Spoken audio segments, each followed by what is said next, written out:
envied from childhood, poisoned, burned out of their home, driven into exile.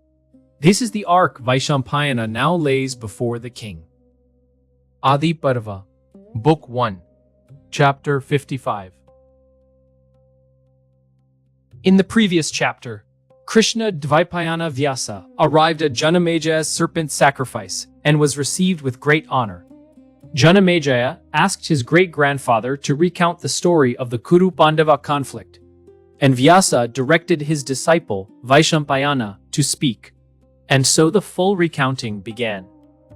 Bowing to the Guru, with mind and intellect steady in contemplation, and honoring all Brahmins and all learned people, the narrator now turns to the teaching of the wise sage Vyasa, great-souled, renowned throughout all worlds, and of boundless brilliance.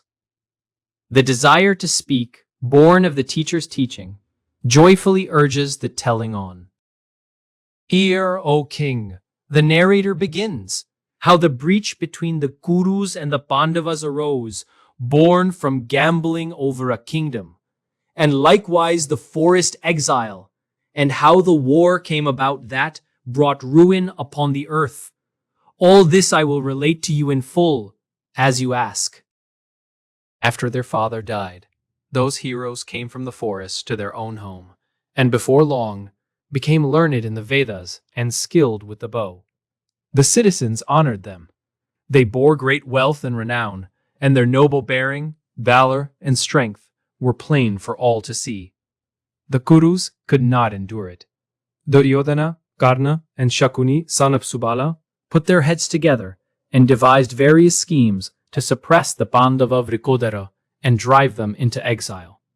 The wicked son of Dhritarashtra gave poison to Bhima, yet that hero, known as Vrikodara, the wolf-bellied, digested it along with his food. Then, binding Vrikodara while he slept at the Pramanakoti bank of the Ganga, Duryodhana cast him into the river and returned to the city. When Bhima awoke, he snapped his bonds and rose up, free of distress. His enemies then had venomous black serpents bite him as he slept, in every part of his body. Yet the slayer of enemies did not die. Through all those persecutions, in his rescue and his resistance, the wise-minded Vidura remained vigilant. As Indra in the heavenly world brings welfare to all living beings, so Vidura was always a source of welfare to the Pandavas. When by various concealed and open means, Duryodhana still could not destroy them, for fate and good fortune protected them, he took counsel with Karna, Dushasana, and others, obtained Dhritarashtra's permission, and directed the Pandavas to a house built of lac, designed to burn.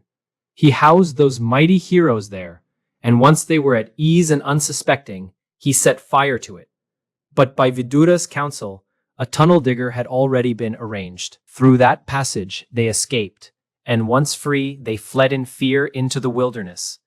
In a great and terrible forest, Bhima, of fearsome prowess, slew in fury the Rakshasa named Hidimba. After that, the heroes disguised themselves as Brahmins and went with their mother to the city of Ekachakra. There, for the sake of a Brahmin, they killed the mighty Baka. Then, together with other Brahmins, they traveled on to the city of the Panchalas, where they won Draupadi as their wife. After dwelling among the Panchalas for a full year, those tamers of enemies, now known for who they were, returned to Hastinapura. King Dhritarashtra and Bhishma, son of Shantanu, addressed them plainly. How should there be strife among you brothers? We have considered that your residence should be at Khandavaprastha.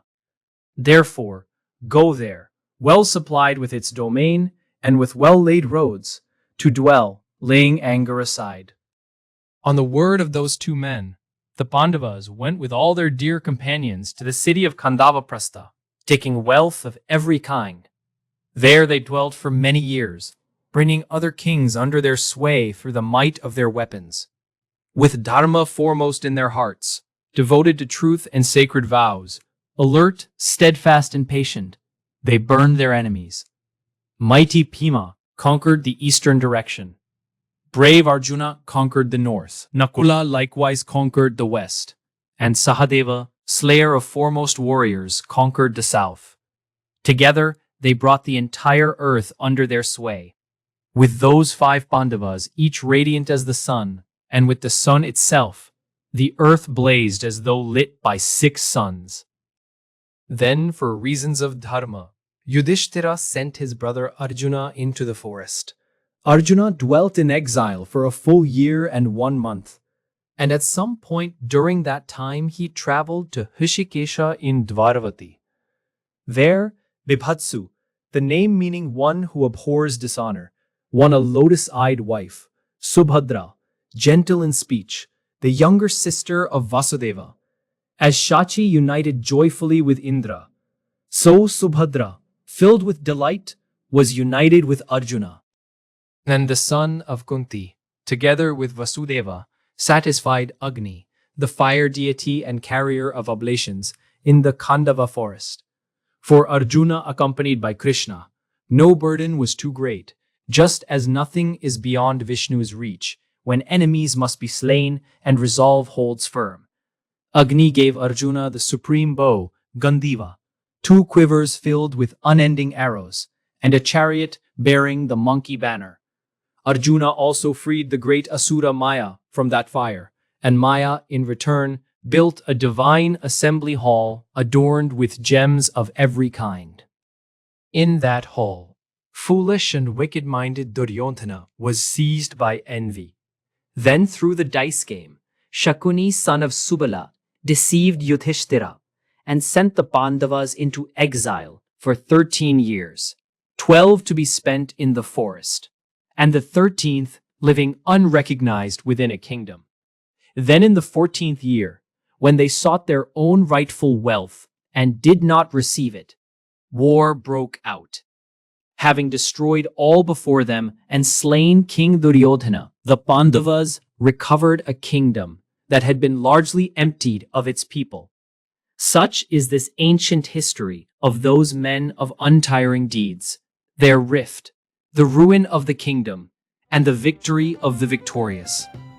This chapter completes the account of the breach between the Kurus and the Pandavas. In the next chapter, the account of the questions and the glory of the Bharata moves the story forward. The journey continues in the next chapter